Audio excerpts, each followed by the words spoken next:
Now recognize Representative Titus from Nevada for 5 minutes. Thank you, Mr. Chairman. If I can get us back on topic here for a minute. Just to kind of summarize what I've been hearing during this hearing. Since 2012, Serbia has been a candidate for EU membership. And despite making some initial progress towards that membership, it's now stalled because primarily there's been this unresolved dispute with Kosovo, and secondarily, a lack of any kind of anti-corruption or rule of law reforms, and that's required for full membership. Meantime, President Vučić has pursued a multi-vector foreign policy, and I'm quoting there, which balances the U.S., the EU, China, and Russia. Now, he's claimed to be supportive of Ukraine, but he maintains a strong relationship with Putin, and he's even sent military personnel to train in China, and he's welcomed President Xi for a state visit. Despite this, the Trump administration has pursued this strategic dialogue with Serbia, but it's been focused on business and energy and not on anti-corruption and the rule of law. We heard, and I think I interpreted this right, Mr. Joseph, that having a strategic dialogue with Serbia without having one with Kosovo is just not going to work. We're missing a key element here. So I would ask you, Mr. Coffey, do you think this strategic dialogue brings Serbia closer to us and in our orbit, or do you think it just emboldens Belgrade to now go and do whatever it wants to because they know Trump's not going to do anything about it?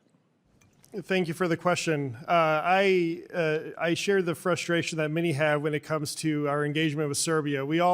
I really believed Serbia's destiny is part of the Euro-Atlantic community. I just think we're years, if not decades, from that point. This doesn't mean we don't engage with them. We should engage with them whenever we can, but we should do so with our eyes wide open, and we shouldn't fall into this this false sense of optimism that if we just have one more trade deal, if we just have one more strategic dialogue, we could just make Serbia that much closer to the United States. And one more point on this matter, Serbia, the European Union is already Serbia's largest trading partner by far. I don't even think Russia makes it in the top 10. If it does, it's about number 10 or 11. But yet we still can't get Serbia out of Russia's orbit. And this is because it's deeper than just trade deals. It's a way of how politics are done, how society is organized, and we have a long way to go before that changes. Well, do you think the deal that was struck with Mr. Kushner to build a hotel and apartment complex in Belgrade, and just last month the Serbian parliament passed a law paving the way for this to be fast-tracked?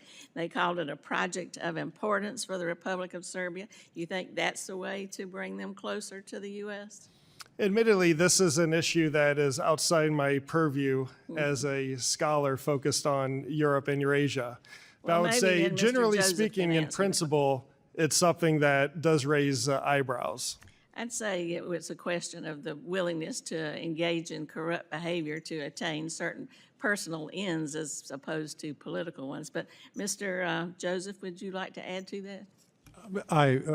Thank you, Representative Titus, and I agree with the thrust of your question that it's a mistake and it's sending the wrong signal. And ironically, from a business standpoint, it raises serious questions. As I pointed out, there are serious doubts whether the government led by President Vučić can even deliver on this. As anyone who's been to that property, as I have, you see directly across the street is the main government building.